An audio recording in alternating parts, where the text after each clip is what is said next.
This technology is fundamentally going to change the world.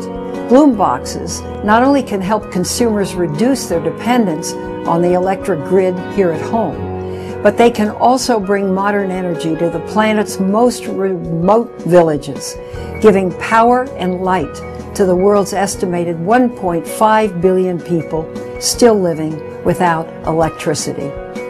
The exciting thing about Bloom is that the ultimate cost of this will be dramatically lower than the cost of buying electricity from the grid. But as with any of these new technologies, they start out in small volumes being more expensive. Bloom has done a remarkable job of moving those costs down dramatically. In fact, we think they could decline by as much as 60 or 70% over the next 2 years.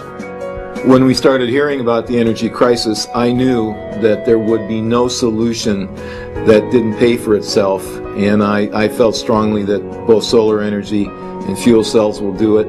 I also felt that it wasn't going to come from the government or from big corporations. I felt that Silicon Valley would solve these problems, and I'm just really proud to be part of your effort to help solve America's energy problem.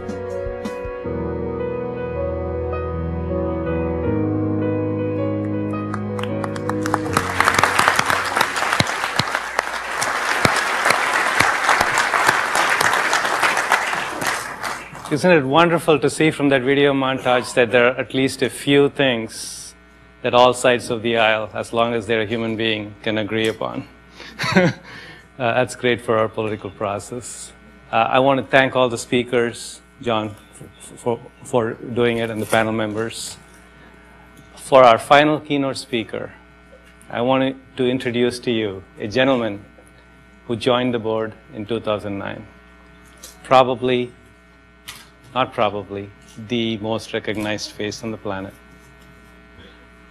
He is a most decorated general, a consummate gentleman, and more importantly, a very important mentor and a dear friend, General Colin Powell. Thank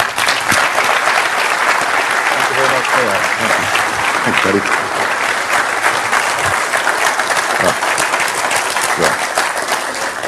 Well, thank you all very much for being here this morning, and I was extremely impressed by this panel of 6 gentlemen. 4 million employees. Wow. I used to have 4 million employees. And boy, did they use energy. And we used to have to drag our energy along with us. Some of the places we went, there were no grids. So we dragged along noisy generators, and we made do, and we were as innovative as we could be. The military, surprisingly, is one of the most innovative organizations on earth. We started the internet. The GPS in your car, we put it. And so we are always looking for these kinds of things, and as part of my career, moving up finally to become chairman of the Joint Chiefs of Staff, we were always looking for innovative things.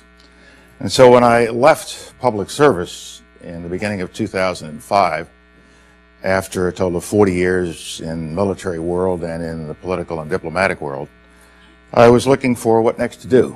And John Doerr came to me and said, why don't you come out and play with Kleiner Perkins and become a strategic limited partner in Kleiner Perkins? And I spent time with John, and I thought, this is exciting, and it's different from anything I've ever done before. And I always like to go through life looking through the front windshield and not the rear view mirrors. And in the front windshield, you can see what's ahead, what's coming along. And so I joined Kleiner Perkins, and I started to look around at the various companies that we had invested in. And one of the first that I visited was what became Bloom Energy. And it was exactly 5 years ago next week that I visited the garage. In those days, everything has to start in a garage. Right, Larry? Everything starts in the garage somewhere.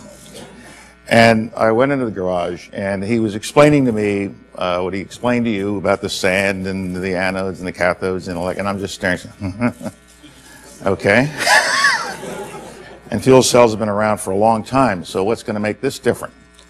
But over the next 5 years now, to include 1 year being on the board of Bloom Energy, I became more and more persuaded that KR and his team knew what they were talking about.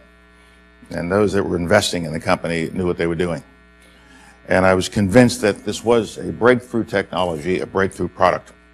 And it also fit in with my larger sense of where the world is and what I've been thinking about, particularly as Secretary of State. We face a number of crises in Iraq and Afghanistan, Iran, North Korea. We have an economic problem that we're working our way through here in our country. But as I took a broader look at the world, I saw different forces at work. Different forces that were more important than the kind of things and forces you see on television every night. I saw a world that had come out from behind an iron curtain and a bamboo curtain. I saw a world that was focusing on wealth creation. I saw a China that emerged, and India that was now a strategic partner and no longer on the other side of the ledger from us. I saw an Eastern Europe that had come out from Soviet domination. And they were all focusing on the same thing. How do we create wealth? And if we become political democracies, how do we become economic democracies to satisfy the needs of our people? I saw the same thing in Latin America, where all those countries emerged from dictators and El Jefes, except for one or two that remain. But the real future of Latin America is what you see in Brazil and Mexico and Chile and Argentina and places like that. And increasingly, I saw these countries trying to figure out how do we create more wealth, not just for the wealthy, but wealth that will bring people up out of poverty, give them clean water, education, give their children hope for a better future. How do we create that kind of wealth?